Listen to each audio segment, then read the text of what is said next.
ইসলাম রক্ষা একমাত্র শিক্ষার উপরে। ইসলাম রক্ষা একমাত্র শিক্ষার উপরে। 50 ইংরেজিতে আমি বদরপুর টাইটেল মাদ্রাসা ছাড়িয়া বাংলাদেশে আসলাম। বাংলাদেশ না, সে সময় পাকিস্তান ছিল। আসিয়া দেখলাম সব মাদ্রাসা কৌমি। চলইয়া আলিম যত জমিয়ত উলামায়ে হিন্দ আছে, কিছু আলিম এর মাথা নত গড়িয়ে পড়ে থাকে। এ মৌলানা মোহাম্মদ হোসেন সাহেব, মৌলানা হবিবুর রহমান সাহেব সেই সময় ছাত্র ছিলেন। উনাকে বললেন, কে হবিবুর রহমান সাহেব? হবিবুর রহমান সাহেবকে বলো মাদ্রাসা তৈয়ার করেন, নতুবা কিছুদিন পরে সত্য ধর্ম মানুষে তালাশ করি পাবে না।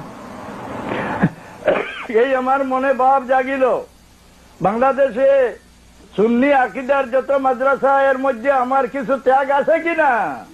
হ্যাঁ, আমার কি করে আরামে থাকার ইচ্ছা নাই? আমি মানুষের বাড়ির ভাত মজা পাই না, আমি ঘরে ঘরে যাই। আমার জীবনে আল্লাহ তুমি আমাকে যেভাবে রাখছো, তোমার শুকরিয়া আমি আদা করা সম্ভব নাই।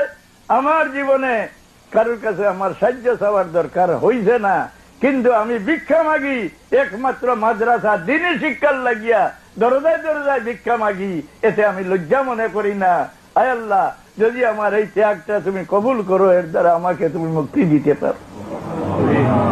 আমি আপনাদের এখানে আসার সাহস আমি করতে কোনো সময় প্রস্তুত ছিলাম না, কিন্তু যখন শুনলাম যে এখানে একটা মাদ্রাসা সুন্নি আকীদার প্রস্তুত করার ইচ্ছা, আমার মৌলানা হবিবুর রহমান মুহাদ্দিস সাহেব বললেন যে, সাহেব যদি আপনি গেলে একটু সাহায্য হয়, মানুষের এদিকে লক্ষ্য পড়ে একটা মাদ্রাসা হইলে অন্ধকার দেশটা উজ্জ্বল হয়ে যাবে।